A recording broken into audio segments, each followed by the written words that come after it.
नमस्कार दोस्तों, स्वागत है आपके अपने यूट्यूब चैनल पर। आज मैं आप लोगों के लिए बहुत ही इम्पोर्टेंट जीएस जनरल साइंसेस से प्रश्न लाया हूँ।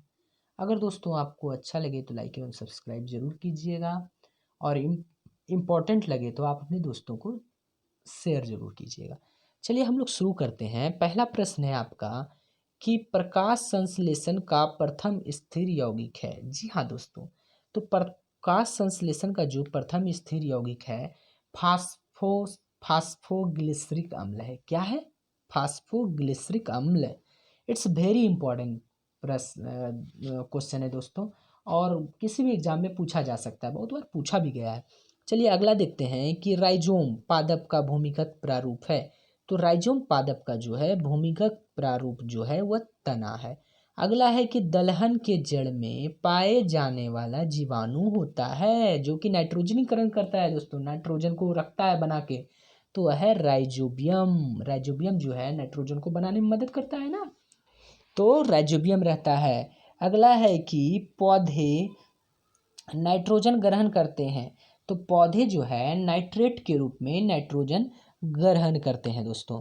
अगला प्रश्न देखते हैं कि पादपों में जल तथा खनिज लवणों का संचालन होता है।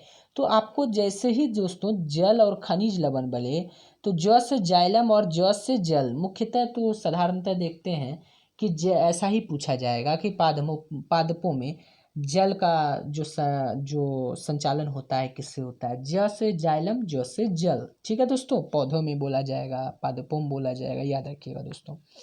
अगला है कि पादपों में बना खाद्य पदार्थ पौधे के विभिन्न भागों में कैसे पहुंचता है? जी हाँ दोस्तों, तो वह फ्लोएम के द्वारा जो पहुंचता है। किससे? फ से फ्लोएम, अब फ से क्या? फल पत्ती, मतलब खाना पीना। तो खाद्य पदार्थ कैसे पहुंचेगा? तो फ्लोएम से। चलिए अगला देखते हैं क्वेश्चन। वह यंत्र जिसके द्वारा तने की वृद्धि नापी जाती है, दर मापी जाती है, वह कौन सा यंत्र है? तो उसका नाम है ऑक्जेनोमीटर। ऑक्जेनोमीटर याद रखिएगा दोस्तों। आत्महत्या की थैली किसे कहा जाता है? जी हाँ, आत्महत्या की थैली जो है वह कहा जाता है लाइसोसोम को। क्या? लाइसोसोम को कहा जाता है। अगर ये लाइसोसोम फट जाए ना, तो जिसमें फटेगा उसको जान से मार ही देगा। जी हाँ, तो जितने भी वहाँ पर एंजाइम्स होंगे, जितने भी अंदर जो छोटे छोटे पार्टिकल्स रहता है, जैसे कि आप लाइसोसोम के, जैसे आप जो आप देखते हैं सेल के अंदर जो रहता है छोटे छोटे, जैसे हो गया माइटोकॉन्ड्रिया रहता है, बहुत सारे चीज छोटे छोटे रहते हैं ना, तो उनको सबको मार देगा लाइसोसोम जहाँ पर मतलब फटेगा। चलिए, लाइसोसोम की खोज की थी तो उसको क्या था? डी डुबे ने। कब किया था? 1958 में। प्रोटीन की फैक्ट्री कहलाता है, तो राइबोसोम जो है प्रोटीन की फैक्ट्री कहलाता है। एक क्वेश्चन आप लोग को और पूछा जाता है कि आपका माइटोकॉन्ड्रिया को क्या कहते हैं? जी हाँ, तो माइटोकॉन्ड्रिया क्या कहते हैं? Powerhouse of the cell. याद रखिएगा दोस्तों। प्रोटीन का संश्लेषण होता है तो किसके द्वारा होता है? तो राइबोसोम के द्वारा होता है। डीएनए की खोज किसने किया था? वाटसन एवं क्रिक ने डीएनए की खोज किया था। तो इसका फुल फॉर्म क्या होता है आपको बताना है कि इसका फुल फॉर्म क्या होता है डीएनए का। चलिए अगला देखते हैं। डीएनए संश्लेषण का प्रतिपादन किसने किया था? तो वह क्या था? कॉर्नबर्ग ने। डीएनए और आरएनए है, तो वह क्या है? न्यूक्लिक अम्ल है दोस्तों, डीएनए और आरएनए। डीएनए के क्रियात्मक खंड को कहते हैं तो जीन कहते हैं, याद रखना है। डीएनए का डबल हेलिक्स मॉडल को बनाया था, किसने बनाया था? वाटसन एवं क्रिक ने डीएनए के डबल हेलिक्स मॉडल को दिया था, याद रखना है दोस्तों। चगला अगला है कि डीएनए की इकाई है। डीएनए की इकाई क्या है? तो डीएनए की इकाई है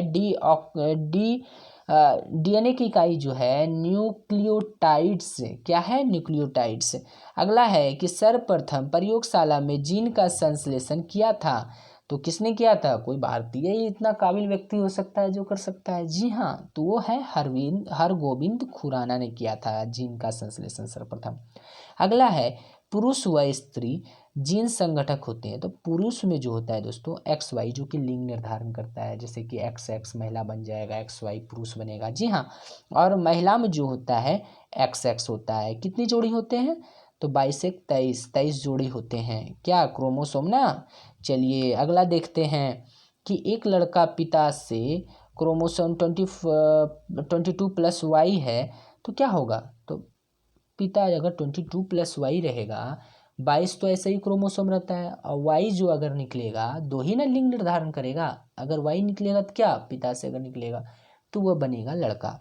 चलिए है बच्चों का लिंग निर्धारण होता है तो किससे? पिता के गुणसूत्र से। XX तो महिला होगा, XY पुरुष होगा। ठीक है, चलिए अगला देखते हैं। पैतृकता सिद्धांत सिद्ध करने में सहायक होता है। तो पैतृकता सिद्धांत जो है सिद्ध करने के लिए किससे प्रयोग करते हैं? तो DNA और फिंगरप्रिंट का प्रयोग करते हैं। ठीक है, चलिए अगला देखते हैं कि मधुमेह रोग होता है तो इंसुलिन की कमी से। तो इंसुलिन कहाँ बनता है? तो पैनक्रियाज हमारे शरीर में होता है ना।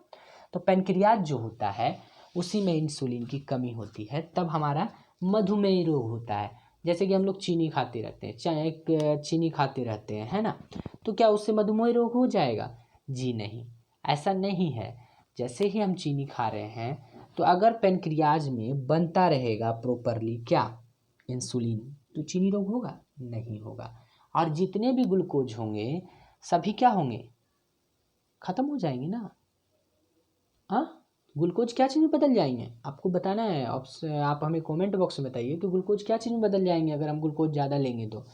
और कौन बदलेगा? लीवर बदलेगा, लेकिन आपको बताना है क्या चीज़ में बदलेगा। चलिए अगला देखते हैं कि इंसुलिन की खोज की थी। तो इंसुलिन की खोज जो है बेटिंग एवं वेस्ट ने किया था। किसने किया था? बेटिंग एवं वेस्ट ने। इंसुलिन शरीर में बनता है तो इंसुलिन कहाँ बनता है? अग्नाशय में। चलिए अगला हम लोग देखते हैं। अगला प्रश्न आपके लिए है कि ब्रोंकाइटिस क्या है? ब्रोंकाइटिस एक रोग है तो श्वास नली का रोग है। क्या है अगला? पेप्सिन का एक उदाहरण है। तो एंजाइम जो है पेप्सिन का उदाहरण है। दूध में नहीं पाया जाने वाला अम्ल है तो क्या है? विटामिन। तो विटामिन C जो है दूध में नहीं पाया जाता है। तो विटामिन C को कौन सा नाम दिया गया है? रासायनिक नाम तो विटामिन C का होता है दोस्तों एस्कॉर्बिक अम्ल। आंवला जो है विटामिन C का बहुत अच्छा स्रोत है दोस्तों। चलिए है टॉक्सिन क्या है? टॉक्सिन क्या है? एक जहरीला पदार्थ है, याद रखिएगा। प्लाज्मोडियम परजीवी है तो मलेरिया रोग का परजीवी क्या है? प्लाज्मोडियम। जी हाँ, मलेरिया रोग का वाहक जो है मादा एनाफिलीज मच्छर है। मलेरिया रोग का वाहक कौन है? मादा एनाफिलीज मच्छर। अगला है क्वेश्चन कि मलेरिया रोग से प्रभावित होता है। तो मलेरिया रोग से जो प्रभावित होता है वह प्लीहा है आपका। तो आपको बहुत बार पूछ लिया जाता है कि शरीर में जो है RBC का जो कब्रगाह है किसे कहते हैं? तो वह प्लीहा को कहते हैं। प्लीहा को और किस नाम से जाना? तिल्ली के नाम से भी जाना जाता है दोस्तों, याद रखिएगा। प्लीहा बोलिए, तिल्ली बोलिए, स्प्लीन बोलिए, ठीक है, आप जो बोलिए आपका मन है। ये सभी क्वेश्चन में रहेगा तो कंफ्यूज नहीं करना है। मानव मूत्र में उत्सर्जित होता है तो विटामिन C जो है मानव मूत्र में उत्सर्जित होता है। मूत्र का pH मान क्या है? 6 है।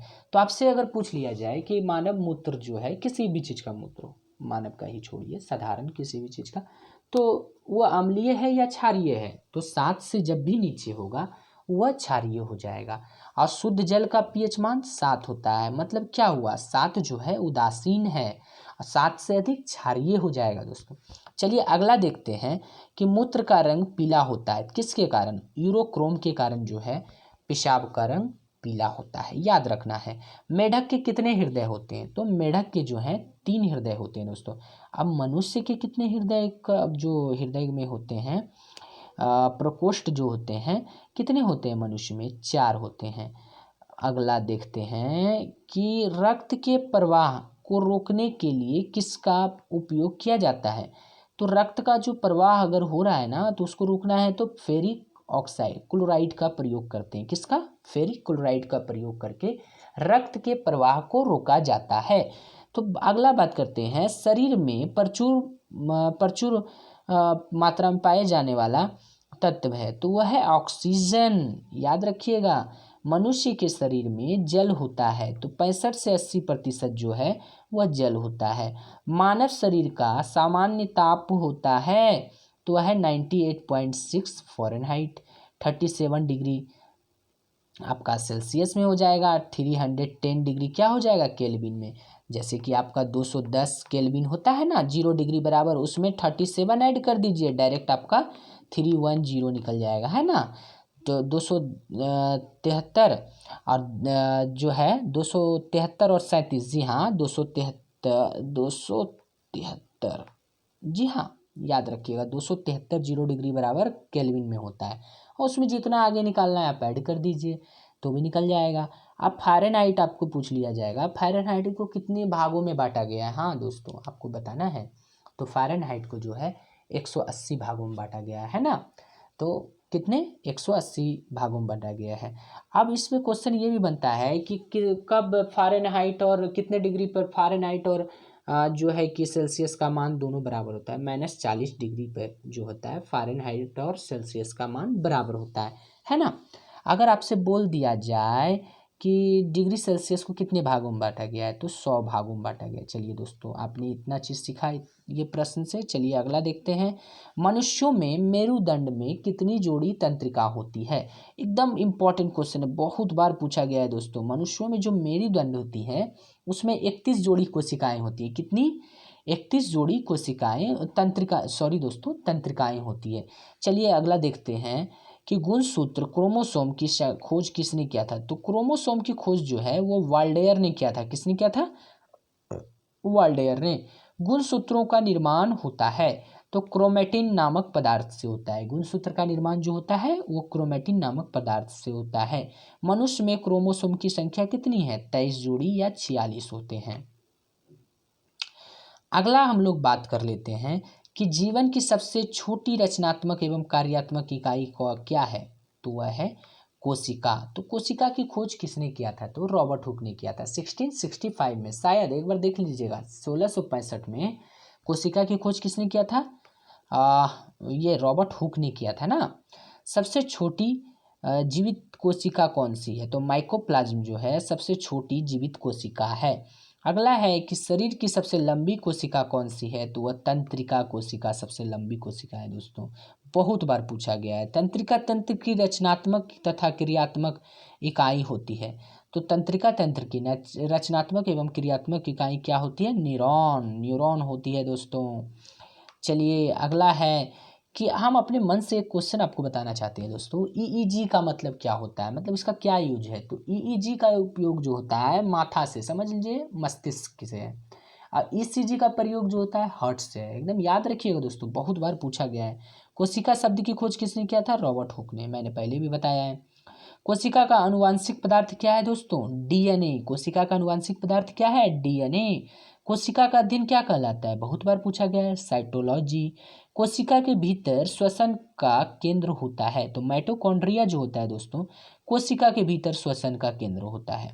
अगला है कि समसूत्री विभाजन होता है। तो कायिक कोशिका जो होता है दोस्तों, कायिक कोशिका तो आप लोग जान ही रहेंगे, शरीर का ऊपरी भाग जो हाथ पैर जो टूट जाता है उसमें कोशिका रहता है। टूट नहीं मतलब कि मांस वगैरह जो रहता है कायिक कोशिका, तो वो जो है समसूत्री विभाजन होता है दोस्तों।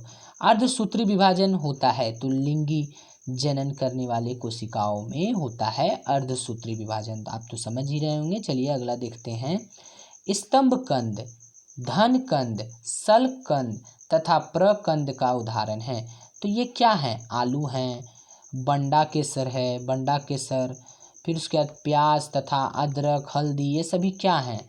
आपका क्या है? स्कंद कंद हैं, फिर उसके बाद धन कंद हैं, सल कंद हैं तथा प्रकंद हैं। तो आपको है ना याद रखना है दोस्तों। तो बंडा है, केसर है, आलू है। आलू जो है हाँ, आलू जो है आपका दोस्तों, आलू किसका उदाहरण है? तो स्तंभ कंद का है। धन कंद का कौन है? बंडा और केसर है। अगला है प्याज जो है शल्ककंद का है दोस्तों, अप्रकंद का है, अदरक व हल्दी है, याद रखिएगा दोस्तों। अगला है कि अमरूद, अंगूर, शरीफा तथा टमाटर के खाने योग्य भाग क्या हैं?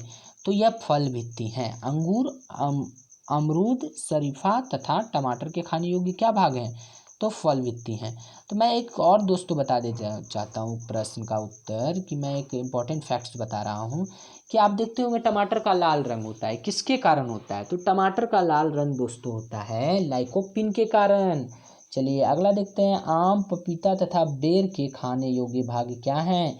तो वह है मध्य फल भित्ति। अगला है कि फूल गोभी का खाने योग्य भाग क्या है? पुष्पक्रम।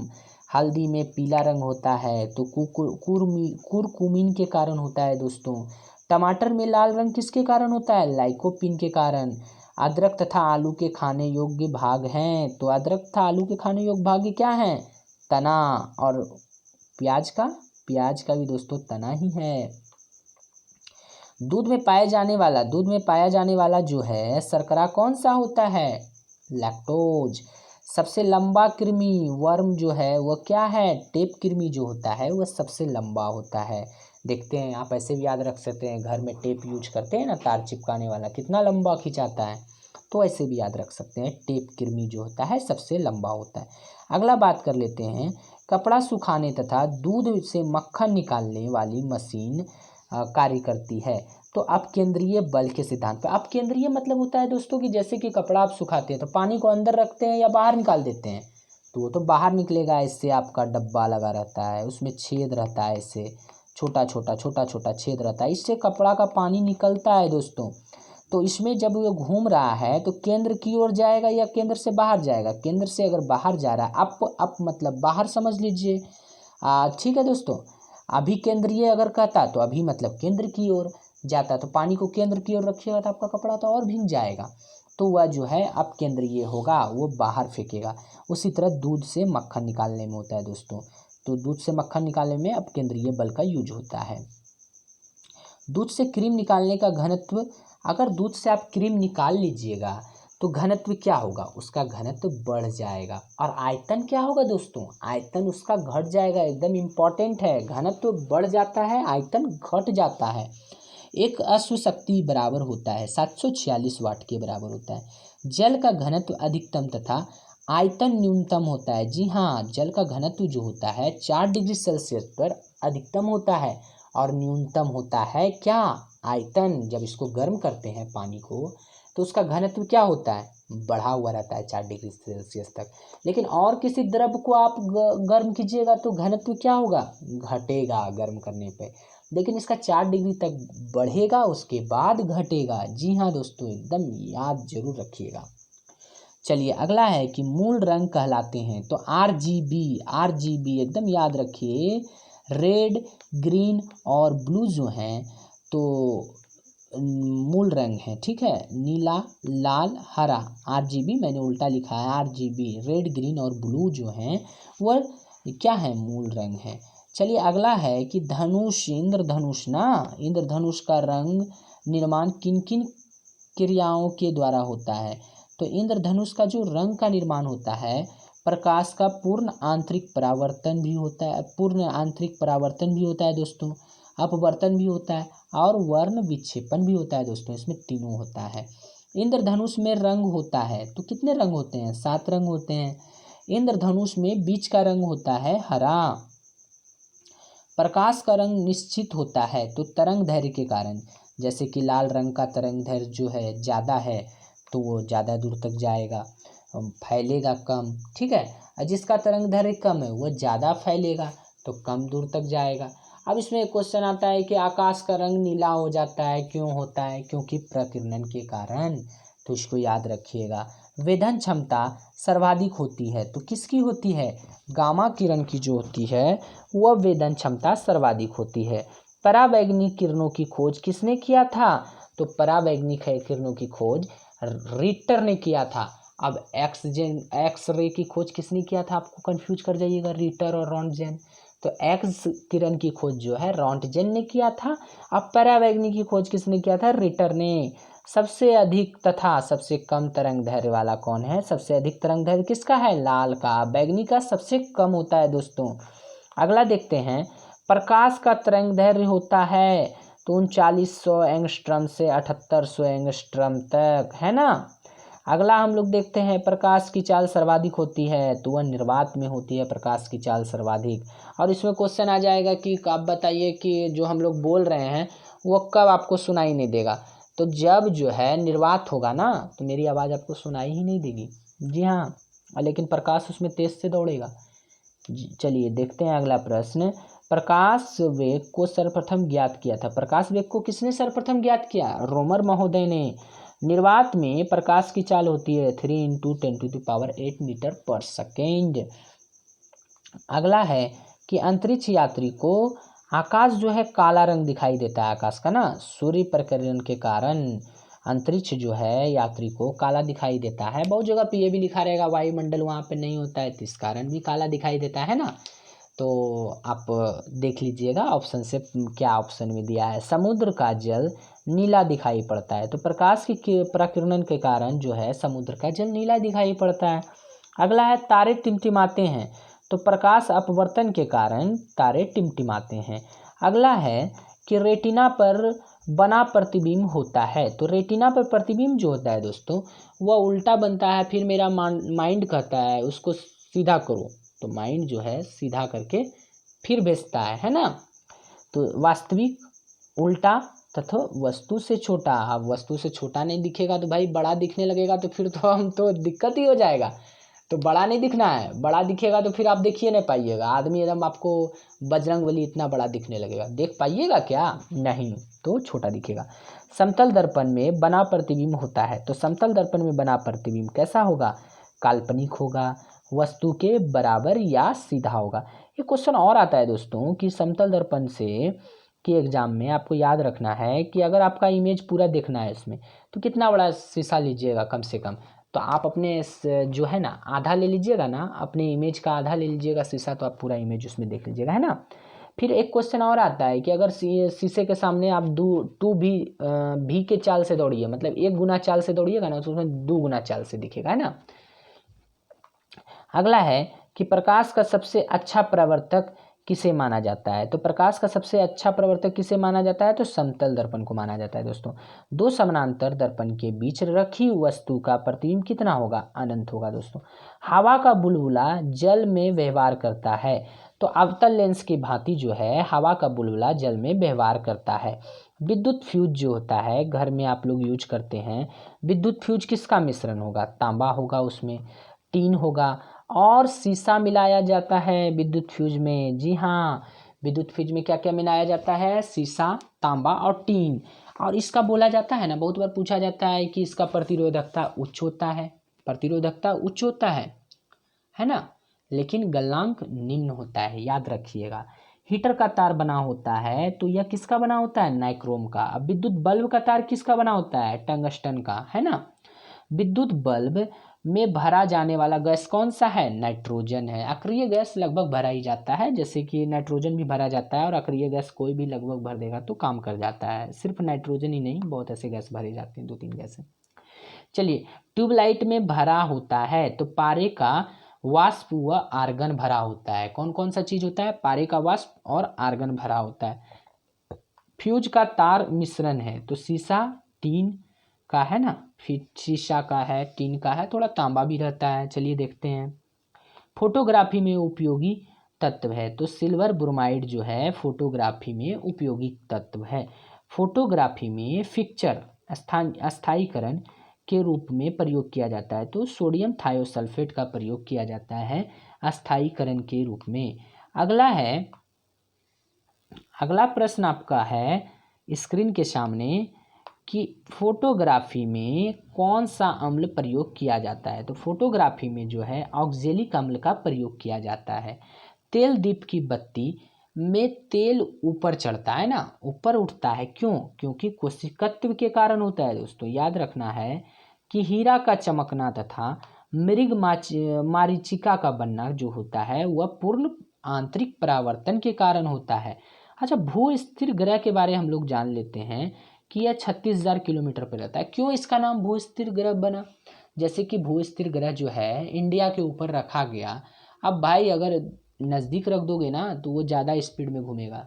हाँ, पृथ्वी के नज़दीक अगर रख दोगे तो ज़्यादा स्पीड में घूमेगा। अब 24 घंटे में घूमना है उसको एक बार, तो भाई 24 घंटे में वो 10 बार घूम जाएगा, तो क्या इंडिया में रहेगा? वो कहीं भी चला जाएगा। अब जैसे ये इंडिया है इस पोर्शन में, यहाँ पर अगर हम 36,000 किलोमीटर के ऊपर पे लगाएं तो ये 24 घंटे में घूमेगा, और ये भी 24 घंटे में इंडिया वाला पोर्शन घूमेगा घूमकर। तो ये अगर यहाँ आएगा तो ये भी तो यहाँ आएगा, अगर इंडिया वाला पोर्शन यहाँ आएगा तो ये भी तो यहाँ आ जाएगा, ये भी ऐसे करेगा। तो इससे क्या होगा कि वो जो उपग्रह है वो इंडिया के सामने ही हर समय रहेगा। जी हाँ दोस्तों, याद रखिएगा। तो यह कहाँ होता है? 36,000 किलोमीटर। इसलिए भू स्थिर लिखा है क्योंकि वह इंडिया के सामने, मतलब जहाँ पर लगाएंगे वह स्थल पे स्थिर रहेगा। जहाँ पर इंडिया में लगाए हैं तो इंडिया पे स्थिर रहेगा, क्योंकि दोनों साथ ही घूमेगा ना। बात करते हैं सूर्य की ऊर्जा का स्रोत है तो नाभिकीय संलयन। रॉकेट की गति आधारित होती है संवेग संरक्षण के सिद्धांत पर। मानव नेत्र कार्य करता है उत्तल लेंस की तरह जो है मानव लेंस कार्य करता है। अगला है कि निकट दृष्टि दोष दूर किया जाता है तो अवतल लेंस लगाकर। तो निकट दृष्टि दोष को क्या कहते हैं? मायोपिया कहते हैं। निकट दृष्टि दोष का कारण है नेत्र लेंस का मोटा तथा फोकस दूरी कम होना। निकट दृष्टि दोष का क्या कारण है? नेत्र लेंस अगर मोटा आपका हो जाएगा तो निकट दृष्टि दोष हो जाएगा। अब यहाँ पर बात करते हैं निकट दृष्टि दोष क्या है दोस्तों। निकट दृष्टि दोष में आपको निकट की चीज़ तो दिखती है लेकिन दूर की चीज़ नहीं दिखेगी, तो याद रखिएगा। और फोकस दूरी कम हो जाएगा ना, तो इस कंडीशन में जो है आपका निकट दृष्टि जो हो जाएगा। बात करते हैं दीर्घ दृष्टि दोष क्या होता है। तो हाइपरमेट्रोपिया जो है क्या होता है? तो नज़दीक की चीज़ जो है आपको नहीं दिखेगी, दूर की चीज़ दिखेगी। तो यह है उत्तल लेंस का प्रयोग करके इसको दूर किया जाता है। परमाणु बम का सिद्धांत क्या है? तो परमाणु बम जो है दोस्तों विस्फोट तुरंत कर जाता है ना, तो इसका सिद्धांत है विखंडन का सिद्धांत, है ना। हाइड्रोजन बम का क्या है? नाभिकीय संलयन। पहले वो आपस में ऐसे है, ये पूरा एकदम खींचता है, संलयन करता है और छोटा होते जाता है, होते जाता है, होते जाता है, उसके बाद ये विस्फोट करता है ना। तो नाभिकीय संलयन के कारण होता है।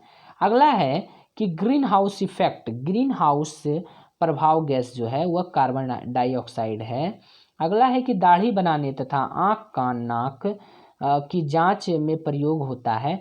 तो दोस्तों अवतल लेंस का प्रयोग करते हैं। इसमें क्या है कि प्रकाश को एक जगह जो है स्थिर करना होता है, मतलब बहुत सारे बड़ा प्रकाश को ना, तो इसलिए अवतल लेंस का प्रयोग करते हैं। और एक मैं क्वेश्चन ये भी बता देता हूँ दोस्तों, गाड़ी देखते होंगे आप, अपने मोटरसाइकिल को भी चलाते हैं तो आप पीछे की वस्तु को देखते हैं ना।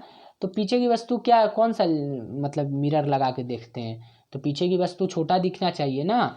अगर आप अवतल दर्पण लगा दीजिएगा एकदम बड़ा दिखेगा, बड़ा दिखेगा तो फिर तो आप परेशान हो जाएगा। मारने का कहीं धक्का तो मार दीजिएगा इधर धक्का, है ना। चलाने का आप चला ही नहीं पाइएगा, पीछे पता ही नहीं चलेगा।